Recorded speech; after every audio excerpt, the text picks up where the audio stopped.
வணக்கம் நண்பர்களே. உங்கள் தாத்தா பாட்டி சொன்னார்கள் என்பதற்காக பௌர்ணமி அன்று விதைத்தால் காய்கறிகள் பெரிதாக வளரும் என்று நீங்கள் இன்னும் நம்புகிறீர்களா? பல தோட்டக்கலை புத்தகங்கள் மற்றும் இணையதளங்கள் இன்றும் இதை பரிந்துரைக்கின்றன. ஆனால் இதில் எவ்வளவு உண்மை இருக்கிறது? இன்றைய வீடியோவில் தோட்டக்காரர்களின் மிகப்பெரிய நம்பிக்கைகளில் ஒன்றான சந்திர நாட்காட்டி என்ற கட்டுக்கதையை நாம் உடைக்கப் போகிறோம். இது வெறும் பாரம்பரியமா அல்லது பெச்னே அறிவியல் உள்ளதா என்பதை ஆராய்வோம். இந்த வீடியோவின் முடிவில் நிலவுக்கும் உங்கள் செடிகளுக்கும் உள்ள உண்மையான தொடர்பு என்ன என்பதை நீங்கள் அறிவியல் பூர்வமாக புரிந்து கொள்வீர்கள். மேலும் உங்கள் தோட்டக்கலை திறன்களை அடுத்த கட்டத்திற்கு எடுத்துச் செல்வீர்கள். எனவே இந்த சுவாரஸ்யமான பயணத்தில் எங்களுடன் சேருங்கள். முதலில் இந்த சந்திர நாட்காட்டி என்ற கருத்து எங்கிருந்து வந்தது என்பதை புரிந்து கொள்வோம். இது ஒன்றும் புதியதல்ல. ஆயிரக்கணக்கான ஆண்டுகளாக மனிதர்கள் விவசாயம் செய்ய சந்திரனை ஒரு வழிகாட்டியாக பயன்படுத்தி வருகின்றனர். பண்டைய நாகரிகங்களுக்கு, குறிப்பாக மெசொப்பொத்தேமியா, எகிப்து மற்றும் மாயன் போன்றவர்களுக்கு நவீன நாட்காட்டிகள் இல்லை. அவர்கள் பருவங்களையும் விதைக்கும் மற்றும் அறுவடை செய்யும் காலத்தையும் கணிக்க வானத்தையே நம்பியிருந்தனர். சந்திரன் அதன் கணிக்கக்கூடிய மற்றும் தொடர்ச்சியான சுழற்சிகளுடன் ஒரு நம்பகமான வானியல் கடிகாரமாக செயல்பட்டது. ஒவ்வொரு மாதமும் அமாவாசையில் இருந்து பௌர்ணமிக்கும் மீண்டும் அமாவாசைக்கும் மாறும் அதன் கட்டங்கள் நேரத்தை கணக்கிட ஒரு சிறந்த வழியாக இருந்தது. எனவே சந்திர நாட்காட்டி என்பது அடிப்படையில் ஒரு பழங்கால நேரத்தை காட்டும் கருவி. அது மந்திர தந்திரங்களுக்காக உருவாக்கப்படவில்லை, மாறாக நடைமுறை தேவைகளுக்காக உருவாக்கப்பட்டது. காலப்போக்கில் இந்த நடைமுறை அவதானிப்புகள் மெதுவாக நம்பிக்கைகள் மற்றும் மரபுகளாக மாறின. சந்திர நாட்காட்டி தோட்டக்கலையின் அடிப்படை நம்பிக்கை என்னவென்றால், சந்திரன் வளரும்போது, அதாவது அமாவாசையிலிருந்து பௌர்ணமிக்கு செல்லும்போது, அது செடிகளின் மேல் பாகத்தின் வளர்ச்சியை ஊக்குவிக்கிறது. இந்த நேரத்தில் இலைகள், பூக்கள் மற்றும் காய்கறிகளை கொடுக்கும் பயிர்களை நடவு செய்ய வேண்டும் என்று கூறப்படுகிறது. கீரை, முட்டைக்கோஸ், தக்காளி போன்றவை இந்த வகையைச் சேர்ந்தவை. இதற்கு நேர்மாறாக சந்திரன் தேயும்போது, அதாவது பௌர்ணமியிலிருந்து அமாவாசைக்கு செல்லும்போது, அது வேர்களின் வளர்ச்சியை ஊக்குவிக்கிறது என்று நம்பப்படுகிறது. இந்த நேரத்தில் கேரட், உருளைக்கிழங்கு, பீட்ரூட் போன்ற வேர் காய்கறிகளை நடவு செய்ய வேண்டும். இந்த யோசனை கேட்பதற்கு மிகவும் எளிமையாகவும் கவர்ச்சியாகவும் இருக்கிறது. இது இயற்கையுடன் ஒரு ஆழமான தொடர்பை ஏற்படுத்துவது போன்ற உணர்வை தருகிறது. ஆனால் இந்த நம்பிக்கைக்கு பின்னால் உள்ள அறிவியல் என்று சொல்லப்படும் காரணங்கள் என்ன? இந்த வாதங்களை ஒவ்வொன்றாக நாம் ஆராயும்போதுதான் இந்த முழு கட்டமைப்பும் எவ்வளவு பலவீனமானது என்பது தெரியவரும். இந்த நம்பிக்கையின் ஆதரவாளர்கள் 2 முக்கிய அறிவியல் காரணங்களை முன்வைக்கிறார்கள். முதலாவது, சந்திரனின் ஈர்ப்பு விசை. இரண்டாவது, சந்திரனின் ஒளி. சந்திரனின் ஈர்ப்பு விசை பூமியின் பெருங்கடல்களில் அலைகளை ஏற்படுத்துகிறது என்பது நாம் அனைவரும் அறிந்ததே. இதேபோல சந்திரன் வளரும் கட்டத்தில் இருக்கும்போது அதன் ஈர்ப்பு விசை மண்ணில் உள்ள ஈரப்பதத்தை மேற்பரப்பிற்கு இழுத்து விதைகளை முளைக்கவும் நாற்றுகள் வளரவும் உதவுகிறது என்று அவர்கள் வாதிடுகின்றனர். அதேபோல் தேய்பிறை காலத்தில் ஈர்ப்பு விசை குறைவாக இருப்பதால் ஆற்றல் வேர்களை நோக்கிச் செல்கிறது. இது மிகவும் தர்க்க ரீதியாக தோன்றுகிறது, இல்லையா? சந்திரனின் ஒளி பற்றிய வாதமும் இதேபோல் கவர்ச்சியானது. வளர்பிறை நாட்களில் இரவில் அதிக நிலா ஒளி இருப்பதால் அது இலைகளின் வளர்ச்சியை தூண்டுகிறதென்றும், தேய்பிறை நாட்களில் ஒளி குறைவாக இருப்பதால் செடியின் ஆற்றல் வேர்களுக்குச் செல்கிறதென்றும் கூறப்படுகிறது. இந்த 2 கூற்றுகளும் அறிவியலின் மொழியை பயன்படுத்துகின்றன. ஆனால் அவை உண்மையான அறிவியல் சோதனையில் நிற்கின்றனவா? நாம் ஆழமாக பார்ப்போம். ஈர்ப்பு விசை வாதத்தை முதலில் எடுத்துக்கொள்வோம். சந்திரன் பூமியின் மீது ஈர்ப்பு விசையை செலுத்துகிறது என்பது 100% உண்மை. அதுதான் கடல் அலைகளுக்கு காரணம். ஆனால் அந்த விசையின் அளவு என்ன என்பதுதான் இங்கே முக்கியம். சந்திரன் மிகத் தொலைவில் உள்ளது. அதன் ஈர்ப்பு விசை ஒரு பெரிய கடல் போன்ற மிகப்பெரிய பரப்பில் மட்டுமே குறிப்பிடத்தக்க விளைவை ஏற்படுத்தும். உங்கள் வீட்டுத் தோட்டத்தில் உள்ள ஒரு சிறிய நிலப்பரப்பில் உள்ள ஈரப்பதத்தை மேலே இழுக்கும் அளவுக்கு அதன் சக்தி போதுமானதல்ல. இதை ஒரு எளிய ஒப்பீட்டின் மூலம் புரிந்து கொள்ளலாம். ஒரு விஞ்ஞானி கணக்கிட்டபடி ஒரு செடியின் மீது விழும் ஒரு பெரிய மழைத்துளியின் தாக்கம் சந்திரனின் ஈர்ப்பு விசையை விட பல மடங்கு அதிகம். இன்னும் சொல்லப்போனால், நீங்கள் உங்கள் தோட்டத்தின் அருகே நடக்கும்போது உங்கள் உடலின் ஈர்ப்பு விசை அந்தச் செடிகளின் மீது செலுத்தும் தாக்கம் கூட சந்திரனின் தாக்கத்தை விட அதிகமாக இருக்கும். எனவே சந்திரனின் ஈர்ப்பு விசை மண்ணின் ஈரப்பதத்தை பாதிக்கிறது என்பது ஒரு பெரிய மிகைப்படுத்தல். இது அறிவியல் பூர்வமாக நிரூபிக்கப்படாத ஒரு அனுமானம் மட்டுமே. சந்திரனின் ஈர்ப்பு விசைவாதம் ஒருபுறம் இருக்க, சில தீவிர ஆதரவாளர்கள் இன்னும் ஒரு படி மேலே செல்கிறார்கள். அவர்கள் சந்திரன் மனிதர்கள் மற்றும் விலங்குகளின் நடத்தையை பாதிப்பதைப் போல செடிகளையும் பாதிக்கிறது என்று கூறுகிறார்கள். ஆனால் இதுவும் ஒரு நிரூபிக்கப்படாத நம்பிக்கைதான். மருத்துவமனைகளில் பௌர்ணமி நாட்களில் அதிக பிரசவங்கள் அல்லது விபத்துகள் நடப்பதாக கூறப்படும் கதைகள் பலமுறை ஆய்வு செய்யப்பட்டு அவை வெறும் தற்செயல் நிகழ்வுகள் என்று நிரூபிக்கப்பட்டுள்ளன. ஒரு பெரிய நீர்நிலையான கடலில் அலைகளை உருவாக்கும் சந்திரனின் சக்தி 70% நீராலான மனித உடலை பாதிக்காதா என்று கேட்பது ஒரு பொதுவான கேள்வி. ஆனால் மீண்டும் அளவு முக்கியம். கடல் என்பது ஒரு பரந்த திறந்த அமைப்பு. மனித உடல் என்பது ஒரு சிறிய மூடிய அமைப்பு. இரண்டின் மீதும் ஈர்ப்பு விசையின் தாக்கம் முற்றிலும் வேறுபட்டது. செடிகளுக்கும் இதுவே பொருந்தும். உங்கள் தோட்டத்தில் உள்ள செடிகளின் மீது சந்திரனின் ஈர்ப்பு விசையின் தாக்கம் 0க்கு மிக அருகில் உள்ளது. எனவே இந்த வாதத்தை நம்புவதற்கு எந்த அறிவியல் ஆதாரமும் இல்லை. சரி, ஈர்ப்பு விசை வேலை செய்யவில்லை என்றால் சந்திர ஒளி பற்றி என்ன? வளர்பிறை நாட்களில் அதிக ஒளி இருப்பதால் இலைகளின் வளர்ச்சி தூண்டப்படுகிறது என்பது உண்மையா? இல்லை. இதுவும் ஒரு தவறான கருத்து. முதலில் சந்திரன் தானாக ஒளியை உருவாக்குவதில்லை. அது சூரியனின் ஒளியைத்தான் பிரதிபலிக்கிறது. இரண்டாவதாக, பௌர்ணமி நாளில் கூட சந்திரனிடமிருந்து வரும் ஒளியின் அளவு நேரடி சூரிய ஒளியுடன் ஒப்பிடும்போது மிக மிக குறைவு. இது சூரிய ஒளியில் 1/1000 ஒரு பங்குக்கும் குறைவானது. தாவரங்கள் ஒளிச்சேர்க்கை செய்ய, அதாவது உணவை தயாரிக்க வலுவான ஒளி தேவை. இரவில் வரும் மங்கலான நிலவொளி ஒளிச்சேர்க்கையை தூண்டுவதற்கு எந்த வகையிலும் போதுமானதல்ல. சில தாவரங்கள் ஒளிக்காலம், அதாவது பகல் மற்றும் இரவு நேரத்தின் நீளத்தை பொறுத்து பூக்கும். ஆனால் இது சூரிய ஒளியுடன் தொடர்புடையது, சந்திர ஒளியுடன் அல்ல. எனவே சந்திர ஒளி செடிகளின் வளர்ச்சியை பாதிக்கிறது என்ற கூற்றுக்கு எந்த அறிவியல் அடிப்படையும் இல்லை. இது ஒரு அழகான கற்பனையே தவிர யதார்த்தம் அல்ல. இந்த நம்பிக்கைகள் எல்லாம் பாரம்பரியம் மற்றும் வாய்வழி கதைகளிலிருந்து வருகின்றன. ஆனால் நவீன அறிவியல் என்ன சொல்கிறது? பல தசாப்தங்களாக உலகம் முழுவதும் உள்ள வேளாண் விஞ்ஞானிகள் சந்திர நாட்காட்டி தோட்டக்கலை முறையின் செயல்திறனை சோதிக்க எண்ணற்ற ஆய்வுகளை நடத்தியுள்ளனர். இந்த ஆய்வுகள் அனைத்தும் மிகவும் கட்டுப்படுத்தப்பட்ட சூழ்நிலைகளில் நடத்தப்பட்டன. ஒரே மாதிரியான மண், ஒரே அளவு தண்ணீர், ஒரே வெப்பநிலை மற்றும் ஒரே வகையான விதைகள் பயன்படுத்தப்பட்டன. ஒரே ஒரு மாறி மட்டுமே மாற்றப்பட்டது: நடவு செய்யப்பட்ட நேரம். சில விதைகள் வளர்பிறையிலும் சில தேய்பிறையிலும், மற்றவை சந்திரனின் கட்டத்தை பொருட்படுத்தாமலும் நடப்பட்டன. முடிவுகள் என்னவாக இருந்தன? மீண்டும் மீண்டும் இந்த ஆய்வுகள் அனைத்தும் ஒரே முடிவுக்கு வந்தன. சந்திரனின் கட்டத்திற்கும் விதை முளைத்தல், செடியின் வளர்ச்சி அல்லது இறுதி விளைச்சல் ஆகியவற்றிற்கும் இடையே புள்ளிவிவர ரீதியாக எந்த குறிப்பிடத்தக்க தொடர்பும் இல்லை. அறிவியல் ஒருமித்த கருத்து மிகவும் தெளிவாக உள்ளது: சந்திர நாட்காட்டி வேலை செய்யாது. ஒரு பிரபலமான ஆய்வை உதாரணமாக எடுத்துக்கொள்வோம். இல்லினாய்ஸ் பல்கலைக்கழகத்தைச் சேர்ந்த ஆராய்ச்சியாளர்கள் பல ஆண்டுகளாக சோளம் மற்றும் சோயாபீன்ஸ் பயிர்களில் இந்த சோதனையை நடத்தினார்கள். அவர்கள் சந்திர நாட்காட்டியின் பரிந்துரைகளின்படி சில விதைகளையும் மற்றவற்றை தோராயமான தேதிகளிலும் நட்டார்கள். ஒவ்வொரு ஆண்டும் அறுவடையின் போது 2 குழுக்களுக்கும் இடையே விளைச்சலில் எந்த வித்தியாசமும் இல்லை. சில சமயங்களில் சந்திர நாட்காட்டிக்கு எதிராக நடப்பட்ட பயிர்கள் கூட சிறப்பாக வளர்ந்தன. இது போன்ற ஆய்வுகள் மீண்டும் மீண்டும் சந்திர நாட்காட்டி என்பது ஒரு கட்டுக்கதை என்பதை உறுதிப்படுத்தியுள்ளன.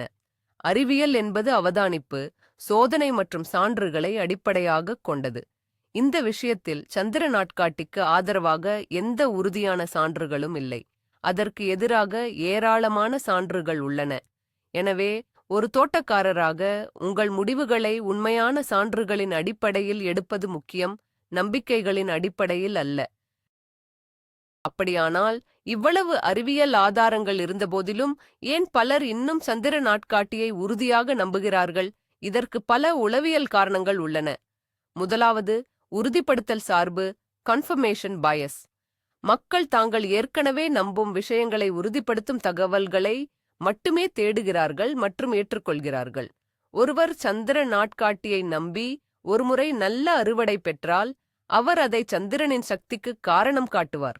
ஆனால் அதே நம்பிக்கையுடன் ஒருமுறை பயிர் தோல்வியடைந்தால் அவர் அதை மோசமான வானிலை அல்லது பிற காரணங்களால் என்று புறக்கணிப்பார். நாம் வெற்றிகளை நினைவில் கொள்கிறோம், தோல்விகளை மறந்துவிடுகிறோம். இது மனித இயல்பு. இந்த உளவியல் சார்பு, எந்த ஆதாரமும் இல்லாத நம்பிக்கைகள் கூட தலைமுறையாக தொடர ஒரு முக்கிய காரணம். இரண்டாவது காரணம், இது ஒரு பாரம்பரியம் மற்றும் கலாச்சாரத்தின் ஒரு பகுதியாகும். நம் முன்னோர்கள் செய்த ஒன்றைச் செய்வது நமக்கு ஒருவித பாதுகாப்பு மற்றும் தொடர்பின் உணர்வை தருகிறது. இது நம் வேர்களுடன் இணைந்திருப்பதைப் போன்ற ஒரு உணர்வு. இதில் எந்த தவறும் இல்லை. பாரம்பரியத்தை பின்பற்றுவது நல்லதுதான். ஆனால் ஒரு பாரம்பரியம் அறிவியல் உண்மைகளுக்கு முரணாக இருக்கும்போது நாம் கேள்வி கேட்கத் தயாராக இருக்க வேண்டும். நம் முன்னோர்கள் சந்திரனை நேரத்தை கணக்கிட பயன்படுத்தினார்கள், ஏனெனில் அவர்களிடம் வேறு சிறந்த கருவி இல்லை. இன்று நம்மிடம் வானிலை முன்னறிவிப்புகள், மண் பரிசோதனைகள் மற்றும் அறிவியல் பூர்வமான விவசாய முறைகள் உள்ளன. எனவே பழைய முறைகளை கண்மூடித்தனமாக பின்பற்றுவதை விட புதிய அறிவை பயன்படுத்துவது புத்திசாலித்தனம். மூன்றாவது மற்றும் மிக முக்கியமான காரணம், கட்டுப்பாட்டின் மாயை, இல்யூஷன் ஆஃப் கண்ட்ரோல். தோட்டக்கலை என்பது கணிக்க முடியாத பல காரணிகளைச் சார்ந்தது. வானிலை, பூச்சிகள், நோய்கள் என எப்போது வேண்டுமானாலும் எதுவும் நடக்கலாம். இது தோட்டக்காரர்களுக்கு ஒருவித பதட்டத்தை ஏற்படுத்தும். சந்திர நாட்காட்டியை பின்பற்றுவது இந்த கணிக்க முடியாத செயல்முறையின் மீது தங்களுக்கு ஒருவித கட்டுப்பாடு இருப்பதாக ஒரு உணர்வை தருகிறது. நான் சரியான நாளில் விதைத்தேன், எனவே எல்லாம் சரியாக நடக்கும் என்று நினைப்பது மனதிற்கு ஆறுதலாக இருக்கும். இது ஒரு உளவியல் ஆறுதல் கருவி. ஆனால் துரதிர்ஷ்டவசமாக இது உண்மையான விளைச்சலில் எந்த மாற்றத்தையும் ஏற்படுத்தாது. இது ஒரு மருந்து போலி விளைவைப் போன்றது. நீங்கள் நம்புவதால் அது வேலை செய்வதாக தோன்றலாம், ஆனால் உண்மையில் அது வேலை செய்யாது. இப்போது ஒரு முக்கியமான கேள்வி எழுகிறது. சந்திர நாட்காட்டியை பின்பற்றுவதால் ஏதாவது தீங்கு உண்டா? நேரடியாக பார்த்தால் இல்லை. நீங்கள் வளர்பிறையில் கீரையை நடுவதால் உங்கள் செடி இறந்து விடாது. ஆனால் மறைமுகமான தீங்குகள் உள்ளன. சவுதி பெரிய தீங்கு என்னவென்றால் அது தோட்டக்காரர்களை உண்மையான மற்றும் முக்கியமான காரணிகளிலிருந்து திசை திருப்புகிறது. நீங்கள் சந்திரனின் கட்டத்தை பற்றி கவலைப்பட்டுக் கொண்டிருக்கும்போது உங்கள் மண்ணின் pH அளவு, ஊட்டச்சத்துக்கள், நீர்ப்பாசன அட்டவணை மற்றும் பூச்சி மேலாண்மை போன்ற மிக முக்கியமான விஷயங்களை கவனிக்கத் தவறலாம். உங்கள் நேரத்தையும் சக்தியையும் பயனற்ற ஒரு விஷயத்தில் செலவிடுவதற்கு பதிலாக நிரூபிக்கப்பட்ட தோட்டக்கலை முறைகளில் கவனம் செலுத்துவது உங்கள் வெற்றி வாய்ப்புகளை பல மடங்கு அதிகரிக்கும். சந்திர நாட்காட்டியை நம்புவது ஒரு தவறான நம்பிக்கைச் சங்கிலிக்கு வழிவகுக்கும். உதாரணமாக, சந்திர நாட்காட்டி வேலை செய்யும் என்று நீங்கள் நம்பினால் மற்ற அறிவியல் பூர்வமற்ற தோட்டக்கலை கட்டுக்கதைகளையும் நீங்கள் நம்ப அதிக வாய்ப்புள்ளது. செடிகளிடம் பேசினால் அவை நன்றாக வளரும் என்பது அல்லது சில ராசிகளில் பிறந்தவர்கள் சிறந்த தோட்டக்காரர்களாக இருப்பார்கள் என்பது போன்ற நம்பிக்கைகள். இவை அனைத்தும் சுவாரஸ்யமாக இருக்கலாம், ஆனால் அவை உங்கள் தோட்டத்திற்கு எந்த நன்மையையும் செய்யாது. ஒரு வெற்றிகரமான தோட்டக்காரராக மாற நீங்கள் மூட நம்பிக்கைகளிலிருந்து அறிவியலை பிரிக்க கற்றுக்கொள்ள வேண்டும். உங்கள் தோட்டம் ஒரு அறிவியல் ஆய்வகம் போன்றது. ஒவ்வொரு செயலுக்கும் ஒரு விளைவு உண்டு. அந்த விளைவுகளை புரிந்து கொள்வதே வெற்றிக்கான திறவுகோல். சரி, சந்திர நாட்காட்டி வேலை செய்யாது என்றால் உங்கள் தோட்டத்தின் வெற்றிக்கு எதுதான் முக்கியம்? முதல் மற்றும் மிக அடிப்படையான விஷயம் உங்கள் மண். மண் என்பது வெறும் தூசு அல்ல. அது கோடிக்கணக்கான நுண்ணுயிர்கள் வாழும் ஒரு உயிருள்ள அமைப்பு. உங்கள் மண்ணின் அமைப்பு, வளம் மற்றும் pH அளவு ஆகியவை உங்கள் செடிகளின் ஆரோக்கியத்தை நேரடியாக பாதிக்கும். உங்கள் மண்ணை பரிசோதனை செய்து அதற்கு என்ன தேவை என்பதை அறிந்து கொள்ளுங்கள். மட்கிய உரம், மண்புழு உரம், போன்ற கரிமப் பொருட்களைச் சேர்ப்பதன் மூலம் உங்கள் மண்ணை வளப்படுத்தலாம். ஆரோக்கியமான மண் ஆரோக்கியமான செடிகளை உருவாக்கும். இதுவே தோட்டக்கலையின் பொன் விதி. இதைவிட முக்கியமானது வேறு எதுவும் இல்லை. உங்கள் கவனம் சந்திரனில் அல்ல, உங்கள் காலடியில் உள்ள மண்ணில் இருக்க வேண்டும். இரண்டாவதாக, தண்ணீர். செடிகள் உயிர் வாழ தண்ணீர் அவசியம். ஆனால் எவ்வளவு தண்ணீர் எப்போது ஊற்ற வேண்டும் என்பது மிக முக்கியம். அதிகமாக தண்ணீர் ஊற்றுவது வேர்களை அழுகச் செய்துவிடும். குறைவாக ஊற்றினால் செடிகள் வாடிவிடும். ஒவ்வொரு செடிக்கும் வெவ்வேறு நீர் தேவைகள் இருக்கும். உங்கள் பகுதியின் தட்பவெப்பநிலை, மண்ணின் வகை மற்றும் செடியின் வளர்ச்சி கட்டத்தை பொறுத்து நீர்ப்பாசனத்தை சரி செய்ய வேண்டும். காலையில் தண்ணீர் ஊற்றுவது சிறந்தது, ஏனெனில் இது இலைகளில் ஈரம் தங்கி பூஞ்சை நோய்கள் வராமல் தடுக்கும். உங்கள் விரலை மண்ணில் ஒரு அங்குலம் விட்டு பாருங்கள். அது காய்ந்திருந்தால் மட்டுமே தண்ணீர் ஊற்றுங்கள். இது ஒரு எளிய ஆனால் பயனுள்ள கௌஷல். சந்திரனின் கட்டத்தை விட உங்கள் மண்ணின் ஈரப்பதத்தை கண்காணிப்பது 1000 மடங்கு முக்கியம். மூன்றாவதாக, சூரிய ஒளி. ஒளிச்சேர்க்கைக்கு சூரிய ஒளி அவசியம். பெரும்பாலான காய்கறி பயிர்களுக்கு ஒரு நாளைக்கு குறைந்தது 6 முதல் 8 மணி நேர நேரடி சூரிய ஒளி தேவை. உங்கள் தோட்டத்தில் ஒவ்வொரு பகுதிக்கும் எவ்வளவு சூரிய ஒளி கிடைக்கிறது என்பதை கவனியுங்கள். அதற்கேற்ப உங்கள் செடிகளை நடவு செய்யுங்கள். சூரிய ஒளியை அதிகம் விரும்பும் தக்காளி, கத்தரிக்காய் போன்றவற்றை வெயில் படும் இடத்திலும், நிழலை தாங்கும் கீரை போன்றவற்றை ஓரளவு நிழலான இடத்திலும் நடலாம். உங்கள் செடிகளுக்கு போதுமான ஒளி கிடைக்கவில்லை என்றால் அவை மெலிந்து உயரமாக வளர்ந்து குறைந்த விளைச்சலையே கொடுக்கும். எனவே உங்கள் தோட்டத்தை வடிவமைக்கும் போது சூரியனின் பாதையை மனதில் கொள்வது மிகவும் முக்கியம். நான்காவதாக, சரியான செடிகளை தேர்ந்தெடுப்பது. உங்கள் தட்பவெப்பநிலை மற்றும் வளரும் பருவத்திற்கு ஏற்ற செடிகளை தேர்ந்தெடுப்பது உங்கள் வெற்றியை பெருமளவில் தீர்மானிக்கும். வெப்பமண்டல பகுதியில் குளிர்கால பயிர்களை வளர்க்க முயற்சிப்பது தோல்வியில்தான் முடியும். உங்கள் உள்ளூர் நர்சரிகளில் விசாரித்து உங்கள் பகுதிக்கு ஏற்ற ரகங்கள் எவை என்பதை கண்டறியுங்கள். மேலும் நோய்களை எதிர்க்கும் மற்றும் அதிக விளைச்சல் தரும் ரகங்களை தேர்ந்தெடுக்கவும். தரமான விதைகள் அல்லது நாற்றுகளில் முதலீடு செய்வது நீண்ட காலத்திற்கு நல்ல பலனை தரும். உங்கள் பகுதிக்கு பொருந்தாத ஒரு செடியை சந்திரனின் எந்த கட்டத்தில் நட்டாலும் அது நன்றாக வளராது. ஐந்தாவதாக, பூச்சி மற்றும் நோய் மேலாண்மை. உங்கள் தோட்டத்தில் பூச்சிகளும் நோய்களும் வருவது தவிர்க்க முடியாதது. ஆனால் அவற்றை ஆரம்பத்திலேயே கண்டறிந்து கட்டுப்படுத்துவது முக்கியம். தினமும் உங்கள் செடிகளை சோதித்துப் பாருங்கள். வேப்ப எண்ணெய் போன்ற இயற்கை பூச்சிக்கொல்லிகளை பயன்படுத்துங்கள். நன்மை செய்யும் பூச்சிகளான பொறிவண்டுகள், தேனீக்கள் போன்றவற்றை உங்கள் தோட்டத்திற்கு ஈர்க்கும் பூச்செடிகளை வளர்க்கலாம். இரசாயன பூச்சிக்கொல்லிகளை தவிர்ப்பது உங்கள் தோட்டத்தின் சூழலியல் சமநிலையை பாதுகாக்க உதவும். ஆரோக்கியமான செடிகள் பூச்சிகளையும் நோய்களையும் சிறப்பாக எதிர்க்கும். எனவே மண் வளம் மற்றும் சரியான பராமரிப்பில் கவனம் செலுத்துவது ஒரு சிறந்த தடுப்பு முறையாகும். இறுதியாக, பொறுமை மற்றும் கற்றல். தோட்டக்கலை என்பது ஒரு பயணம், ஒரு இலக்கு அல்ல. நீங்கள் தவறுகளிலிருந்து கற்றுக்கொள்வீர்கள். ஒவ்வொரு பருவமும் ஒரு புதிய அனுபவத்தை தரும். உங்கள் தோட்டத்தை கவனியுங்கள், அது உங்களுக்கு என்ன சொல்கிறது என்பதை கேளுங்கள். ஒரு தோட்டக்கலை நாட்குறிப்பை பராமரிப்பது மிகவும் உதவியாக இருக்கும். நீங்கள் எப்போது எதை நட்டீர்கள், என்ன வேலை செய்தது, என்ன செய்யவில்லை என்பதை பதிவு செய்யுங்கள். இது அடுத்த ஆண்டு சிறந்த முடிவுகளை எடுக்க உதவும். மற்ற தோட்டக்காரர்களுடன் பேசுங்கள். உங்கள் அனுபவங்களை பகிர்ந்து கொள்ளுங்கள். இணையத்தில் நம்பகமான அறிவியல் பூர்வமான ஆதாரங்களை தேடிப் படியுங்கள். உங்கள் அறிவு வளர வளர உங்கள் தோட்டமும் செழிக்கும்.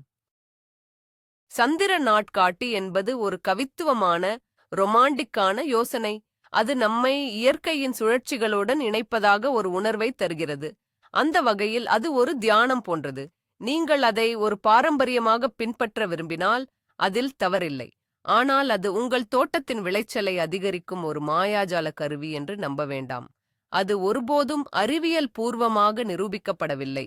உங்கள் கடின உழைப்பு மற்றும் அர்ப்பணிப்பு வீணாகாமல் இருக்க உண்மையான நிரூபிக்கப்பட்ட தோட்டக்கலை முறைகளில் உங்கள் கவனத்தை செலுத்துங்கள்.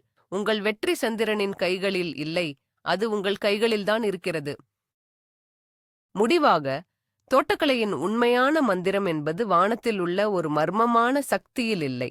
அது மண்ணில், சூரிய ஒளியில், தண்ணீரில் மற்றும் உங்கள் கவனிப்பில் உள்ளது. ஒவ்வொரு விதையும் ஒரு சிறிய அதிசயம். அதற்கு சரியான சூழலைக் கொடுக்கும்போது அது ஒரு அற்புதமான செடியாக வளர்கிறது. இந்த செயல்முறையை புரிந்துகொண்டு அறிவியலின் உதவியுடன் அதைச் செய்யும்போது நீங்கள் பெறும் திருப்திக்கு அளவே இல்லை. எனவே அடுத்த முறை நீங்கள் எதையாவது நடவு செய்ய திட்டமிடும்போது சந்திர நாட்காட்டியை பார்க்க வேண்டாம். உங்கள் மண்ணைப் பாருங்கள், வானிலையைப் பாருங்கள், உங்கள் செடியின் தேவைகளை புரிந்து கொள்ளுங்கள். அதுவே உங்களை ஒரு சிறந்த மற்றும் வெற்றிகரமான தோட்டக்காரராக மாற்றும். ஆக இன்று நாம் என்ன கற்றுக்கொண்டோம்? சந்திர நாட்காட்டி என்பது ஒரு அழகான பழங்கால பாரம்பரியம். அது நேரத்தை கணக்கிட உதவியது. ஆனால் நவீன அறிவியல் பார்வையில் அது செடிகளின் வளர்ச்சியை பாதிப்பதற்கான எந்த உறுதியான ஆதாரமும் இல்லை. ஈர்ப்பு விசை மற்றும் சந்திர ஒளி பற்றிய வாதங்கள் அறிவியல் சோதனையில் நிற்கவில்லை. உங்கள் தோட்டத்தின் உண்மையான வெற்றி சந்திரனின் கட்டங்களை விட மண்ணின் வளம், சரியான நீர்ப்பாசனம், போதுமான சூரிய ஒளி, உங்கள் பகுதிக்கு ஏற்ற செடிகளை தேர்ந்தெடுப்பது மற்றும் உங்கள் தொடர்ச்சியான கவனிப்பு ஆகியவற்றையே சார்ந்துள்ளது. மூட நம்பிக்கைகளை நம்பி உங்கள் நேரத்தைச் செலவழிப்பதை விட இந்த அடிப்படைகளில் கவனம் செலுத்துவது உங்களுக்கு மிகச் சிறந்த பலன்களைத் தரும். இந்த வீடியோவை பார்த்ததற்கு மிக்க நன்றி. இந்த தகவல் உங்களுக்கு பயனுள்ளதாக இருந்ததா? நீங்கள் சந்திர நாட்காட்டியை பயன்படுத்துவீர்களா அல்லது இப்போது அறிவியல் முறைகளை நம்புவீர்களா? உங்கள் கருத்துக்களை கீழே உள்ள கமெண்ட்டுகளில் எங்களுடன் பகிர்ந்து கொள்ளுங்கள். மேலும் இதுபோன்ற கட்டுக்கதைகளை உடைக்கும் வீடியோக்களுக்கு எங்கள் சேனலுக்கு சப்ஸ்கிரைப் செய்ய மறக்காதீர்கள். அடுத்த வீடியோவில் சந்திப்போம்.